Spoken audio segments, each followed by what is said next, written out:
Nah, lihat deh rincian kerusakannya. Ini kayak efek domino yang mengerikan banget. Ratusan jembatan hancur, artinya apa? Akses jalan langsung putus total. Terus, tower komunikasi dan listrik ikut tumbang. Hasilnya, puluhan ribu warga itu nggak cuma terisolasi secara fisik, tapi juga nggak dapat informasi apa-apa. Desa-desa ini bisa dibilang lenyap sementara dari peta. Bantuan jadi susah banget masuk.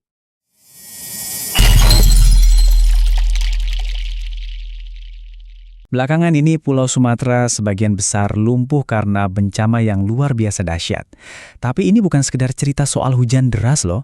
Ini adalah kisah tentang sebuah peringatan yang sayangnya udah diabaikan selama puluhan tahun. Oke, mari kita bedah sama-sama. Kalimat ini bukan majas ya, ini kesaksian beneran dari lapangan. Banjir bandangnya datang begitu cepat, begitu ganas, sampai bisa menyapu bersih pemukiman seolah-olah nggak pernah ada. Skala kerusakannya itu, wah, sulit banget dibayangin. Dan di balik tragedi itu, ada angka ini. Lebih dari 1 juta orang. 1 juta orang di 3 provinsi, Aceh, Sumatera Utara, dan Sumatera Barat, terkena dampak langsung.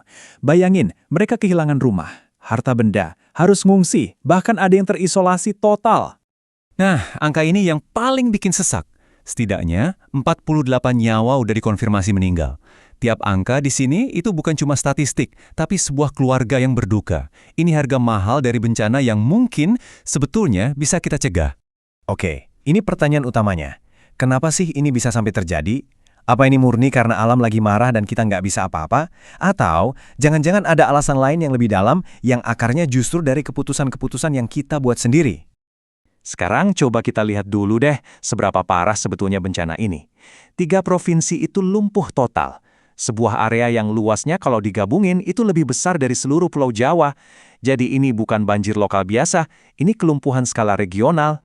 Nah, lihat deh rincian kerusakannya. Ini kayak efek domino yang mengerikan banget.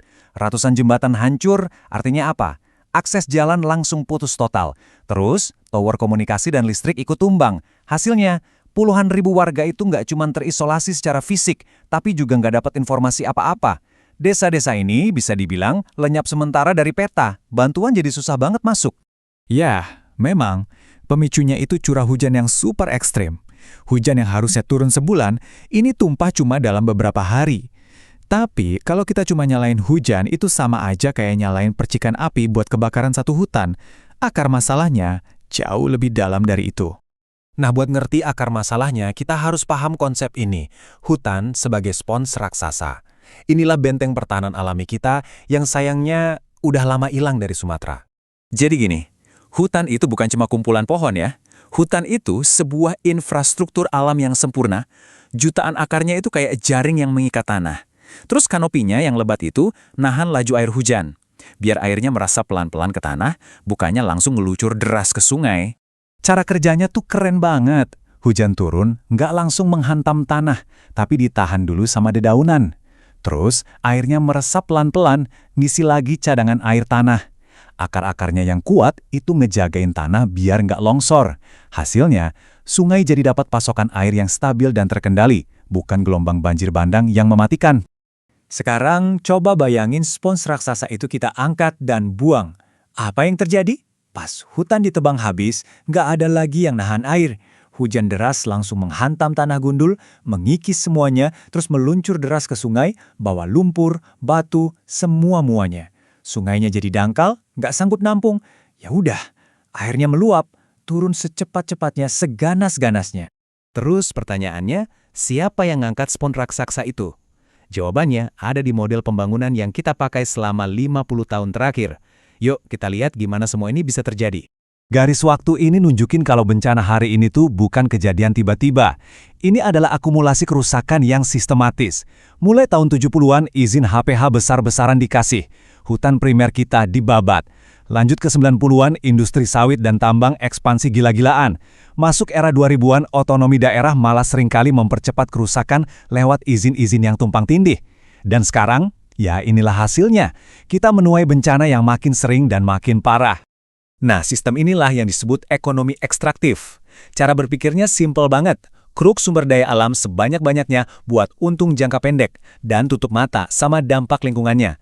Ini cara cepat buat dapat uang, tapi dengan mengorbankan masa depan dan keselamatan orang banyak. Ternyata masalahnya nggak berhenti di situ. Semua aktivitas manusia tadi itu terjadi di atas panggung yang dari sananya emang udah rapuh. Ada faktor geologi yang bikin semuanya jadi makin runyang. Kutipan dari Prof. Dwi Korita Karnawati, ahli geologi dari UGM ini kena banget. Intinya, kondisi alam Sumatera itu emang udah rentan dari awal. Tapi, gangguan lingkungan alias deforestasi yang kita lakukan itu mendorong kerentanan tadi sampai ke titik puncaknya. Coba kita lihat gimana semua faktor ini nyambung. Pertama, Sumatera itu ada di jalur patahan sesar semangko yang aktif. Artinya, lereng perbukitannya emang rapuh. Longsor itu risiko alaminya. Nah, longsoran ini seringkali ngebendung sungai. Jadi kayak bom waktu gitu.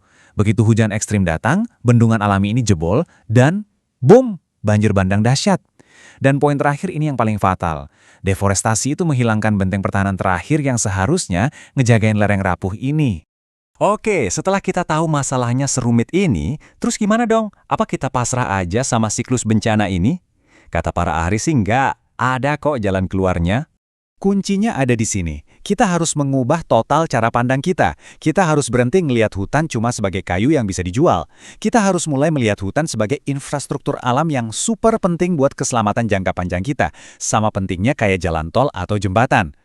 Nah, ini 3 langkah konkret yang harus banget segera dilakuin. Pertama, audit semua izin yang ada. Cek lagi, bener nggak lokasinya? Jangan-jangan di kawasan lindung atau bukit rawan longsor. Kedua, rombak tata ruang wilayah.